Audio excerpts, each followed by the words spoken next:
વડોદરામાં આગામી દિવસોમાં ભક્તિનો મહાસાગર જોવા મળશે। ગોત્રી રોડ પર આવેલ શ્રી ભયભંજન દેવ હનુમાનજી મંદિર ખાતે મંદિર ઉદ્ઘાટન પ્રસંગે ગુરુવંદના મહોત્સવ અને શ્રી હનુમંત ચરિત્ર કથાનું ભવ્ય આયોજન કરવામાં આવ્યું છે। આ આધ્યાત્મિક મહોત્સવમાં મોટી સંખ્યામાં ભક્તો જોડાય તેવી શક્યતા છે। વડોદરા શહેરના ગોત્રી રોડ પર સ્થિત શ્રી ભયભંજન દેવ હનુમાનજી મંદિર ખાતે મંદિરના ઉદ્ઘાટન નિમિત્તે 2 થી 6 એપ્રિલ 2026 દરમિયાન ભવ્ય આધ્યાત્મિક મહોત્સવનું આયોજન કરવામાં આવ્યું છે। આ પ્રસંગે ગુરુવંદના મહોત્સવ સાથે શ્રી હનુમંત ચરિત્ર કથાનું પણ આયોજન કરવામાં આવ્યું છે। કથા દરરોજ રાત્રે 8 વાગ્યાથી 11 વાગ્યા સુધી યોજાશે। ગોત્રી રોડ પર જગદીશ ફરસાણ પાછળ આવેલા શ્રી મારુતિ મેદાન ખાતે ભક્તો માટે વિશાળ બેસવાની વ્યવસ્થા કરવામાં આવી છે। આ કથાનું વક્તૃત્વ સાળંગપુર ધામના પ્રખ્યાત સંત પૂજ્ય સ્વામી હરિપ્રકાશ દાસજી દ્વારા કરવામાં આવશે, જેમાં ભક્તોને હનુમાનજીના જીવન ચરિત્ર અને મહિમાનું શ્રવણ કરવાનો અવસર મળશે। આ ઉપરાંત આ પ્રસંગે પરમ પૂજ્ય 1008 આચાર્ય રાકેશ પ્રસાદજી મહારાજનું દિવ્ય સાનિધ્ય પણ પ્રાપ્ત થશે, જે મહોત્સવની શોભામાં વધારો કરશે। હનુમાન જયંતીના પવિત્ર અવસર આયોજિત આ કાર્યક્રમમાં ગોત્રી તેમજ આસપાસના વિસ્તારોમાંથી મોટી સંખ્યામાં ભક્તો જોડાય તેવી સંભાવના છે। આયોજક મંડળ દ્વારા તમામ ધર્મપ્રેમી નાગરિકોને આ આધ્યાત્મિક મહોત્સવનો લાભ લેવા આમંત્રણ પાઠવવામાં આવ્યું છે। સ્વામીજી, આજે શનિવાર છે ને આપના મંદિરે મોટી સંખ્યામાં આજે ભક્તો અહીંયા પહોંચ્યા છે, શું કહેશો?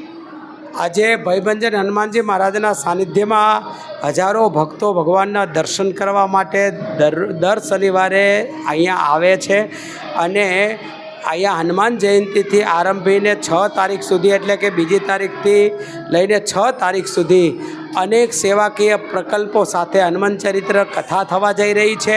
એ નિમિત્તે આ બધા જ ભગવાનના ભક્તો અત્યારથી આરંભીને 6 તારીખ સુધી બીજી તારીખથી 6 તારીખ સુધી જે માહોલ થવા જઈ રહ્યો છે એની આ વિશાળ મેદની દેખાય છે। હજારો ભગવાનના ભક્તો પ્રસાદ પણ લઈ રહ્યા છે।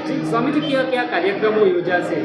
એમાં ઘણી દીકરીઓને સિલાઈ મશીન આપવામાં આવશે, વિધવા બહેનો હશે એને અને દિવ્યાંગોને ટ્રાયસિકલ આપવામાં આવશે, નિરાધાર બચ્ચાઓને દત્તક લેવામાં આવશે, ગરીબોને અનાજની કીટ આપવામાં આવશે વગેરે વગેરે। સ્વામીજી, ખાસ તો સારંગપુરથી જે અહીંયા જ્યોત લાવવામાં આવશે 27 એટલે કે રામનવમીને દિવસે હનુમાનજી મહારાજના સાનિધ્યમાંથી સારંગપુરથી 500 જેવા વ્યક્તિઓ હનુમાનજી મહારાજની જ્યોત લઈ અને કોલાબેરા સેન્ટર કે જેને રાસ ગરબા કહેવામાં આવે છે, જગદીશ ફરસાણની પાછળના ભાગમાં અહીંયાથી હનુમાનજી મહારાજની જ્યોતને લેવા માટે 3-4 હજાર માણસ સાથે વધાવવા માટે આવવાના છે અને ત્યાં કોલાબેરા સેન્ટરમાં વિશાળ મોટા પાયે ભગવાનની હનુમાન ચાલીસા થશે અને જ્યોતનું સ્વાગત થશે। સ્વામીજી, કહેવાય છે કે સારંગપુર જો ભક્તો દર્શન કરવા ના જઈ શકે ને અહીંયા આવે તો પણ સારંગપુરના દર્શન થયા કહેવાય।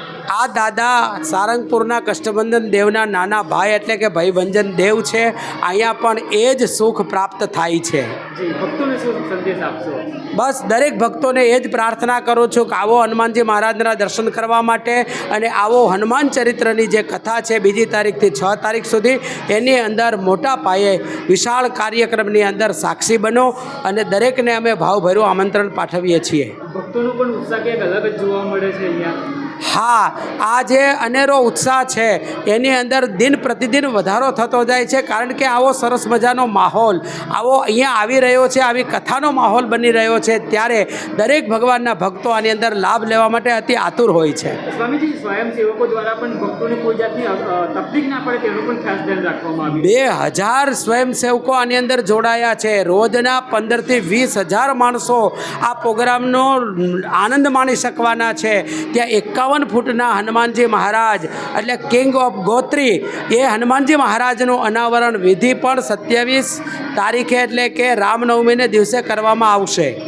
સ્વામીજી, ભક્તોને દર્શનમાં કોઈ અગવડ ના પડે તેવી પણ ખાસ અહીંયા વ્યવસ્થા કરવામાં આવી છે। હા, દરેક ભક્તો સારી રીતે દર્શન કરી શકે એના માટે અલગ અલગ રીતે વ્યવસ્થા કરી અને એને દર્શનનો લાવો આપવામાં આવે છે, કરાવવામાં આવે છે। સિનિયર સિટીઝનો માટે કેવી વ્યવસ્થા? અલગ વ્યવસ્થા કરી છે કે જેને બીજે રસ્તેથી લાવીને પણ હનુમાન